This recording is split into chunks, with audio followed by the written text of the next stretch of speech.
Oh, hey y'all, Fat Man Outdoors. Hey, if you liked the video, click that like button and click subscribe so that you'll get notifications whenever we post new content.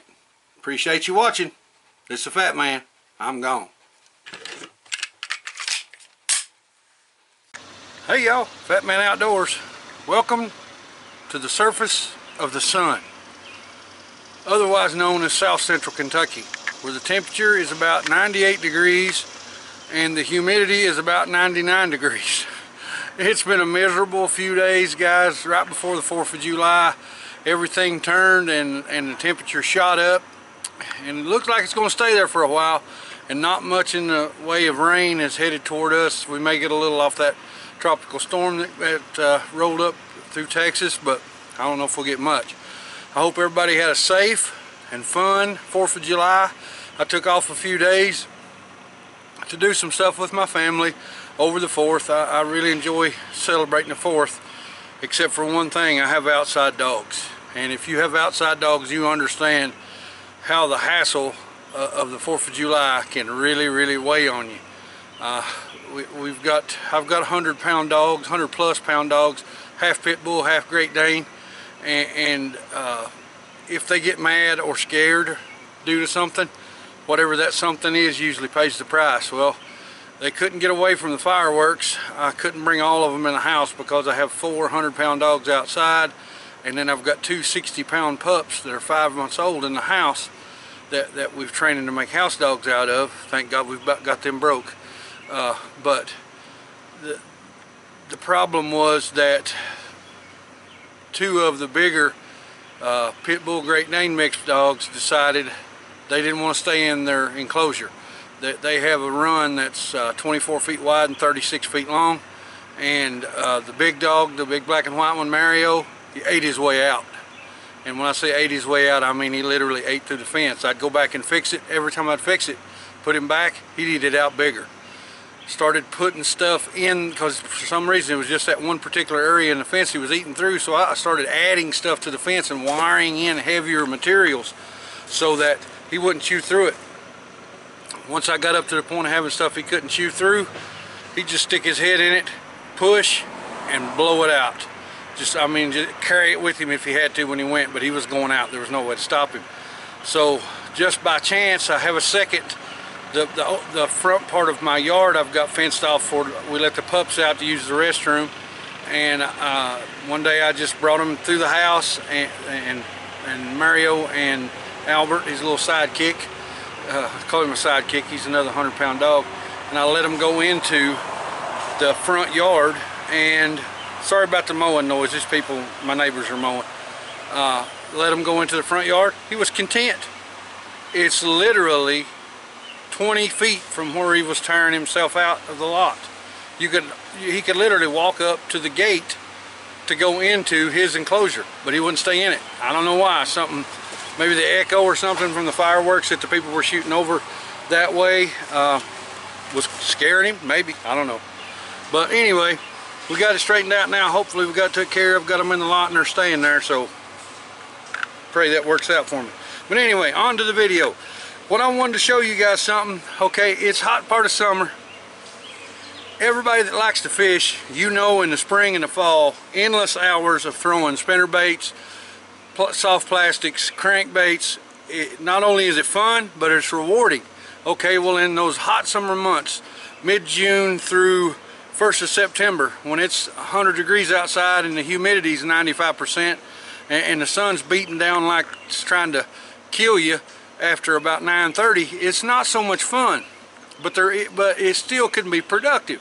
So if you can find a happy medium between you can survive and you can still pull crankbaits, or you can still run spinner baits, or you can run soft plastics of some types. There is still a way to do that, and that is with trolling. You guys saw my video that was entitled Catching Fish the Easy Way. You can troll, and you can put a shade apparatus on your boat, whether it be an umbrella or a canopy top, bimini top, or whatever, and stay under it and pretty much be comfortable as long as you're out of the direct sunlight and you got plenty of cool stuff to drink. Well, there's different ways you can set them up. You've seen what mine has up on top that I usually catfish with, the rig that I built that has the rod holders on it. But I'm going to add a couple more to this boat today that is a really good add-on, and they're not terribly expensive. You can buy them at Walmart for like 20 bucks a side for your boat. However, I found some online. You know the site I'm talking about. I'm just going to quit naming it so people don't give me all kinds of hoo-ha comments about it again about stuff. But anyway, I found them for 10 bucks for both sides, $5 a piece. They're exactly the same thing if you go to Walmart and buy them, and that costs $21 each. These were 2 for 10 bucks, $9.88. And I'm going to show you how easy they are to put on. It only takes a minute to put them on, and show you the cool thing about after you get them put on, how they work and what you can do with them. So y'all stick around as I'll get everything set up, show you what you got to do to put them on. Hello, Mr. Crow, and we'll get going. Alright, first off, let me say, don't pay attention to the nastiness of my boat. As you can see, it's full of leaf stems and crap pellets. Well, I made a stupid mistake. When I come home fishing the other day, it was hot and I was by myself, and I just wanted to get unhooked from the boat real quick and get inside where it was cool and get something to drink, and I wasn't thinking, and I backed my boat under my catawba tree. And the catawba worms fertilized my boat.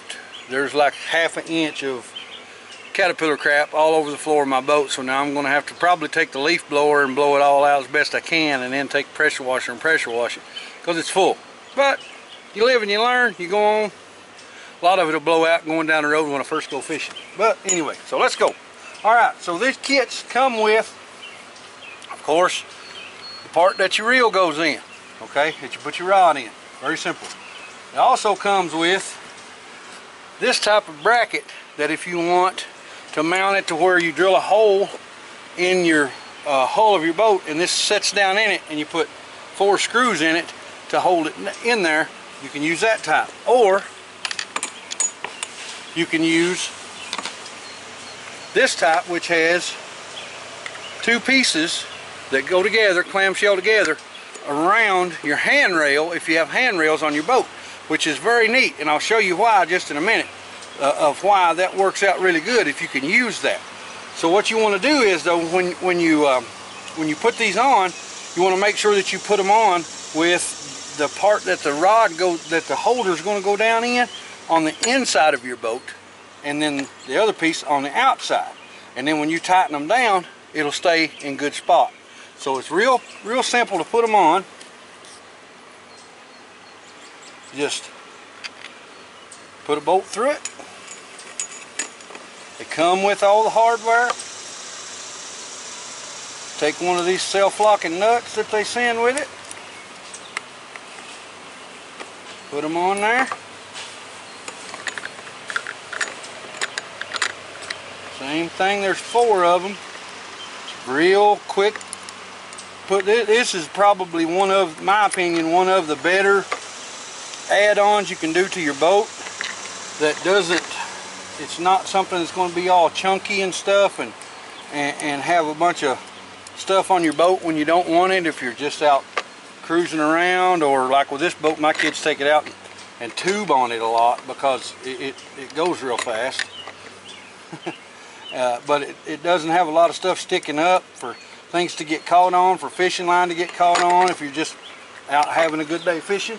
Okay, now that you've got them all started, then you just get it positioned where you want it. Get your socket and a ratchet, get a ratchet with a socket that'll fit it, and run the first one up. Only takes a minute to do this.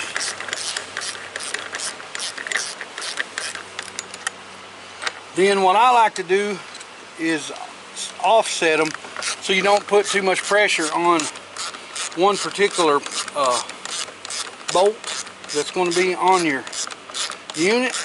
So I'll do the top one on one side and the bottom one on the other side, and then that way you can still, as you can see, I can still turn this to get it where I want it, because once you tighten all four of these down, it's not going to move on you unless you put like a lot of force on it. Or if you have a handrail for some reason that's a little odd sized, you can build this up with some rubber or vinyl tape and then tighten that down. It ain't going anywhere. Okay, let's run these other two up real quick. This literally only takes a minute, and it's a great add-on to your boat. Okay, one more, which is this one. And the cool thing about it is, this is real time. It only takes a minute to put them on. I mean, it's not like it's a great big thing you got to do to put these on. Now I've got them all snug just pretty good. Now I'm going to tighten them down. And again, I'm going to go offset with them. I'm going to do the bottom on one end, top on the other.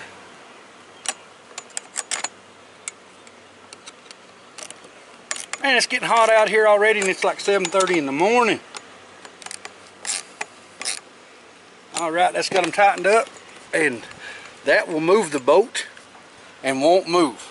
You can't move it. Okay, now here is the neat thing about these when you put them on your boat. Now when you get ready to go fishing, okay, they'll lock on.